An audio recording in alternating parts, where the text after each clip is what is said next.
اور جو آدمی مخروض ہے، ایک عجیب قصہ لوگوں کا چل رہا ہے، زکوٰۃ کا مسئلہ آتے ہی قرضہ سامنے رکھتے، بولتے کہ مولوی صاحب وہ میرا قرضہ 5 لاکھ ہے، سونا بہت بولے تو مولوی صاحب نکلتا ہوں گا 4 لاکھ کا، کیا زکوٰۃ ہے کیا؟ سوال ان سے یہ ہے، سونا تمہارا ہے بیوی کا ہے؟ انہوں بولے بیوی کا ہے، تو بیوی کے احکام الگ ہیں، آپ کے احکام الگ ہیں۔ بیوی کو مہینے میں چندی نمازوں سے چھٹی بھی، معافی بھی ملتی ہے، آپ کو تو نہیں ملتی نا معافی۔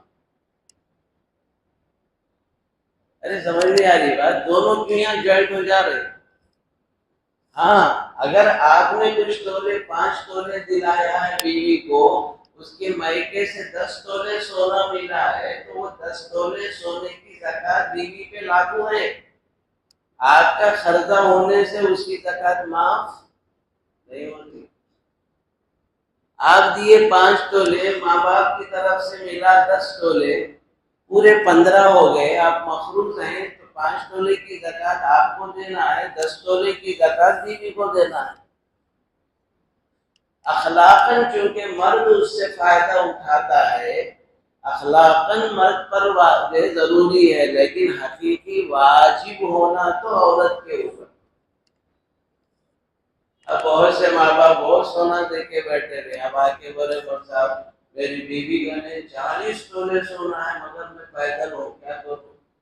بہت آسان طریقہ، بیوی کو 40 تولے میں سے 1 تولہ کسی غریب بچی کو شادی میں دے دو، جس کی زکوٰۃ دیں گے اس کی برکت ہو جائے گی۔ بات سمجھ میں آ گئی؟ 20 تولے ہے تو آدھا تولے دے دو، 10 تولے ہے تو پو تولہ بھی کسی بچی کی غریب کی شادی میں دے دو۔ تو یہ مسئلہ اچھی طرح ذہن میں رکھنا چاہیے، سونے کے مسئلے میں بیوی کی زکوٰۃ کا حساب الگ کرنا ہے، اپنے قرض کا معاملہ اس سے نہیں جوڑ سکتے۔ آپ کا اپنا سونا ہے تو اس سے اس کو جوڑ کر منہا کر سکتے ہیں۔ تو بھائیو، اپنا حساب و کتاب سونے کا، چاندی کا، مال تجارت پر جو ہے زکوٰۃ لاگو ہے۔ مال تجارت میں عام طور پر دکانداروں سے بھی، اور سب سے بھی ایک مسئلہ بنیادی ذہن میں رکھنا بہت ضروری ہے، جب تک آپ کے زکوٰۃ کی تاریخ طے نہیں ہوتی، سال طے نہیں ہوتا۔ اچھا سنو یہ مسئلہ، بہت سے لوگ پریشان ہوتے ہیں، بہت آسان بتا رہا ہوں میں۔ جب تک آپ کے زکوٰۃ کی تاریخ طے نہیں ہوتی، آپ کا سال طے نہیں ہوتا۔ خالی رمضان سوچ کے بیٹھے، کبھی شروع میں نکال رہے ہیں، کبھی بیچ میں نکال رہے ہیں، کبھی آخر میں نکال رہے ہیں، تو گڑبڑ کیا ہوتی؟ کبھی جو ہے آپ کا شروع میں زکوٰۃ لاگو ہے، رمضان کے آخر میں بڑا اماؤنٹ آیا، تو زکوٰۃ کی تاریخ شروع کی ہے، بعد میں اماؤنٹ آیا، تو یہ اماؤنٹ اگلے سال کے حساب میں جاتا ہے۔ نہیں سمجھے؟ سال کو تاریخ طے کرو بھیا، میرے رمضان کی پہلی تاریخ زکوٰۃ کی تاریخ، ٹھیک ہے؟ تو آپ رمضان کی پہلی تاریخ تک جتنا بھی جمع ہے اس کا حساب ہونا۔ وہ 20 رمضان کو یہ 20 لاکھ روپے آ رہے ہیں، تو یہ 20 لاکھ اس میں شامل نہیں ہوتے، وہ اگلے سال میں جاتے۔ سمجھ میں آ رہی بات؟ جب یہ مسئلہ ہے تو پھر آپ تاریخ کا طے کرنا آپ پر فرض ہے۔ جب تک آپ تاریخ نہیں طے کریں، میرے رمضان کے آخر، کسی کے پاس شعبان کا آخری دن میرے زکوٰۃ کے حساب کا دن، تو جو پیسہ آپ کو رمضان میں آ رہا ہے وہ اگلے حساب میں جائے، لیکن جو پیسہ شعبان کے آخر میں آ گیا ہے وہ پیسہ اس میں شامل کر کے زکوٰۃ دینا ضروری ہے۔ یہ مسئلہ بنیادی طور پر ہر ایک کو ذہن میں رکھنا ہے۔ کسی کے پاس دکان میں تجارت میں 10 لاکھ روپے لگائے، 10 لاکھ روپے پورے لگے، اور لگنے میں ہے اس کے پورے ڈیکوریشن فرنیچر پر 3 لاکھ لگے، اور بقیہ 7 لاکھ کا مال ہے۔ تو ڈیکوریشن پر لگے ہوئے پیسوں کا حساب زکات میں نہیں آئے. جو اصل مال لا کر اتارا ہے اس مال کے اصل اور نفع دونوں پہ زکات لاگو ہے، دونوں پر زکات لاگو ہے. جو زمینیں ضروریات زندگی کے لیے خریدی گئی ہیں اس پہ زکات نہیں. ضروریات زندگی گھر بنانا یا گھر بنا کے کرائے پر دے کر اس کا انکم سورس حاصل کرنا، اس پہ زکات نہیں. زمین خریدا بچی کی شادی کے لیے، ضرورت. زمین خریدا بچے کو پیسے بیچ کر ڈاکٹر بنانا، ضرورت. یہ سب ضروریات زندگی. لیکن زمین اس لیے خریدا ہے تاکہ پیسے پر پیسہ بنائے، بس کوئی اور مقصد اس کا نہیں ہے کہ خالص بزنس کی زمین ہو. اور بزنس کی زمین پر اصل اور نفع دونوں پہ زکات ڈالو. مثلا 10 لاکھ میں زمین خریدی تھی، اس کی قیمت اب مارکیٹ میں 15 لاکھ ہو گئی تو پورے 15 لاکھ کی زکات دینا ضروری ہے. خریدتے وقت نیت کا اثر اعتبار. نیت آپ نے تجارت کی غرض سے خریدا تو پھر لا محالہ وہ تجارت کی زمین. لیکن کسی ضرورت، اس لیے بھائیوں زمینیں خریدو بھی تو کسی ضرورت کو بنیاد بنا کے خریدو تاکہ کل تم اللہ کے پاس پکڑے نہ جاؤ. یا کل بچوں کے لیے گھر بنا کے رہنا ہے زمین خرید، لیکن خالص پیسہ بنانے کی غرض سے کوئی نہ گھر مقصد ہے نہ کوئی اور چیز مقصد ہے، صرف محض جو ہے پیسہ کمانا مقصد ہے، تو بزنس ہو گیا. اس لیے خریدتے وقت نیت ہونا بہت ضروری ہے. یہ بہت بنیادی بات جس کی طرف میں اشارہ کروں. تو سونا چاندی مال تجارت، اس سے ہٹ کر ہیروں پر زکات لاگو نہیں. پلاٹینم جیسی چیزیں ہیں اس کی زکات لاگو نہیں ہوتی. اس سے ہٹ کر جتنی بھی قیمتی چیزیں سمجھی کیوں نہ جاتی ہوں اس پر زکات لاگو نہیں ہے. 4 مالوں پر یہ زکات: سونا، چاندی، مال تجارت، عشری زمینیں. عشری زمینیں پیداوار کے باپ دادوں کے زمانے سے مسلمانوں کی ملک میں چلی آ رہی ہے. اب عشری زمین بہت زیادہ ہے، چاول اگتا ہے، گیہوں اگتا ہے، اور وہ سارا کا سارا سال بھر پانی کنار سے آتا ہے، بارش کے پانی سے سیرابی ہوتی ہے، اپنا کوئی بھی خرچہ جیب سے نہیں لگتا. تب کیا کرنا ہے؟ اگر 100 تھیلے نکلے تو اس میں سے 10 تھیلے اللہ کی راہ میں زکات کے طور پر دینا. لیکن اگر کنویں سے پانی سینچ کر کرنٹ کے خرچے کے ساتھ ہی زمینوں کی پیداوار ہوتی ہے اور اس کا ماہانہ بہت زیادہ کرنٹ کا خرچہ آتا ہے، تو ایسی زمینوں پر زکات لاگو نہیں. نہیں وہ کہتے نہیں وہ صاحب آدھا سال 6 مہینے تو آسمانی بارش کنال کے پانی سے سیرابی ہوتی ہے اور آدھا سال کرنٹ لگتا ہے تو بھی زکات بھی آدھی ہو جاتی. 10 تھیلوں 100 میں سے 10 تھیلوں کے بجائے 5 تھیلے. بات سمجھ میں آ رہی؟ تو یہ سب تفصیلات ہیں زکات سے متعلق. اب جس کسی کے پاس تھوڑا سونا، جن خواتین کے پاس مان لیجیے 6 تولے سونا ہے، زکات لاگو نہیں. 87.5 جو بات میں بتا رہا ہوں، اتنے گرام کا سونا اگر ہے تو زکات لاگو. لیکن اگر اتنا نہیں ہے، 5 تولے ہے، 4 تولے ہے، چاندی ساتھ میں موجود ہوتے ہی سارا سونا چاندی میں کنورٹ ہو جائے. سنو اچھی طرح سنو. جن گھروں میں عورتوں کے پاس سونا کمپلیٹ نہیں ہے تو تھوڑی بھی چاندی نہیں رکھنا. سونے کے ساتھ تھوڑی بھی چاندی رکھ دیں گے تو اب چاندی کی قیمت کتنی ہے بھائی؟ 1,77,000 روپیے. 52.5 تولہ چاندی. 1 تولہ سونا ہے، 1 تولہ چاندی ہے. قیمت ملاؤ کتنی ہو گئی؟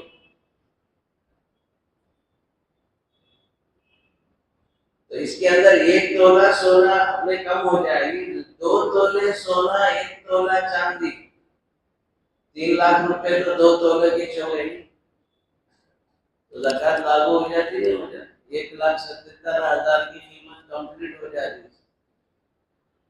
بہتر یہی ہے عورتوں کو کہتے ہیں کہ چاندی رکھے ہی نہیں تاکہ زکات کا حکم لاگو نہ ہو جائے، کیونکہ غریب سے غریب کھانے پینے کو کچھ بھی نہیں رہتا، لیکن 2 تولے سونا تھوڑی چاندی تو رہتی۔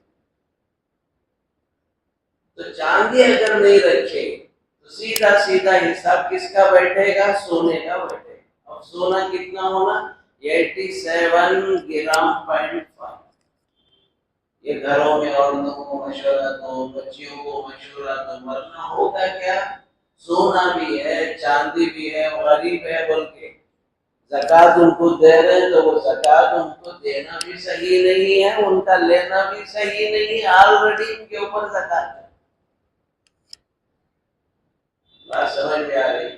ہمارے کمیٹی کے ذمہ دار حضرات سے بھی میں ذکر کروں گا، بیت المال میں جو مستحقین کو دے رہے ہیں ان کو ایسے ہی نہیں دینا چاہیے فارم وصول کرنا، میں سید نہیں ہوں، میں جو ہے صاحب نصاب نہیں ہوں، ان سے سب کرنے کے بعد میں، کیونکہ زکات مصارف پر خرچ کرنا بھی ایک اہم مسئلہ ہے۔ دوسرا ایک اہم مسئلہ مصارفین میں مسکین غریب محتاج پہنچتے ہیں، اس کے مصارف میں جن کو بھی دیں گے زکات، 2 باتیں یاد رکھو، وہ صاحب نصاب نہیں ہونا اور وہ سید نہیں ہونا۔ زکات جن لوگوں کو نہیں دینا چاہیے، ایک تو وہ جن سے ہم پیدا ہوئے، ماں ہے، باپ ہے، دادا دادی، نانا نانی، ان سے ہم پیدا ہوئے، ان کو زکات نہیں دے سکتے۔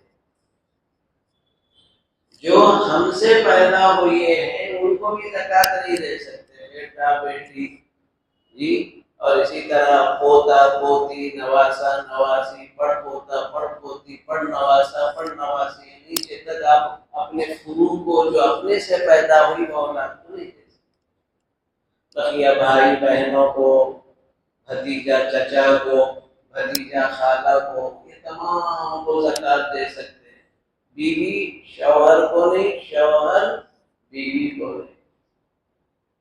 لوگ پتہ نہیں کہاں سے مسئلے الٹے سیدھے، ایک صاحب فون کر کے بولے صاحب میری بیوی کے سونا ہے، پیسہ بھی ہے، میں غریب ہوں، کیا بیوی کی زکات دے سکتے ہو؟ کیا صاحب بولے دے سکتے ہو؟ نہیں دے سکتے۔ اگر ایسا نہ تو سال بھر زکات وہیں پھر دی، کسی غریب کو نہیں جاتی۔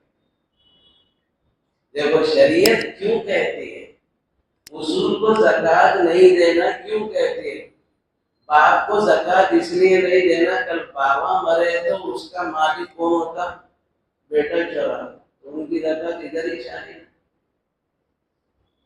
جہاں شریعت منع کر رہی ہے، بیوی مر گئی تو اس کی پراپرٹی میں شوہر بھی مالک ہے نہیں، شوہر مر گیا تو اس کی پراپرٹی کا مالک بیوی بنے گی۔ تو جب آلریڈی پہلا ایک دوسرے کے مالک اندر ہی تھے، زکات وہاں کا وہیں پھر ہے، تو دوسروں کا دیوی کا۔ یہ ہے راز۔ ہر ایسا رشتہ دار جس کے مرنے کے بعد یہ خود وارث بن جاتا ہے، اس کو زکات نہیں دینا، غیر کو دینا۔ اپنے مالوں کی زکات کے 3 حصے کرو۔ پہلا حصہ آپ اپنے قریبی رشتہ داروں میں جو مستحق ہے اس کو زکات دو، اس میں 2 ثواب ملے، ایک تو زکات دینے کا ثواب، دوسرا رشتہ داری کا خیال کرنے کا ثواب ملے۔ دوسرے نمبر پر پڑوسی ملنے جلنے والوں میں جو پریشان ہیں ان کو دو۔ تیسرا مدارس کو دو، تیسرا مدارس، اور محلہ کا حق زیادہ ہے۔ بہت اچھا ہے آپ حضرات کے لیے یہاں بیت المال کام کر رہا ہے، ایک زمانے سے بہت بڑی خدمات ہے بیت المال کے، شادی بیاہ کے موقع پر بھی بیواؤں کو مستقل وظیفہ یہاں دیا جاتا ہے، تو محلے والوں کا حق بنتا ہے محلے والے کی فکر کر۔ تو آپ اپنی زکات کی رقم یہاں لا کر بیت المال کو جمع کرنے کا اہتمام کریں. بھائیوں مدارس کو اس وقت دینا بہت ضروری ہے. دین کے محفوظ اگر کوئی چیزیں ہیں تو یہی مدارس ہے. اپنے مال کے 3 حصے کرو. ایک حصہ اپنے قریبی رشتہ داروں کا، دوسرا حصہ محلے میں دینے کے بجائے یہاں بیت المال میں جمع کرو، تیسرا حصہ مدارس اسلامیہ. اللہ ہم سب کے کہنے سننے کو اپنے کرم سے قبول فرمائے. اللہم لک الحمد کلہ ولک الشکر کلہ بیدک الخیر کلہ. اللہم انا نسألک الخیر کلہ ونعوذ بک من الشر کلہ. یا حی یا قیوم برحمتک نستغیث. صلی اللہ تعالی وسلم علی خیر خلقہ محمد وعلی آلہ وصحبہ اجمعین والحمد للہ رب العالمین. انشاءاللہ صدقہ فطر وغیرہ کے دیگر احکام کے لیے بھی کسی ایک دن انشاءاللہ اعلان کریں.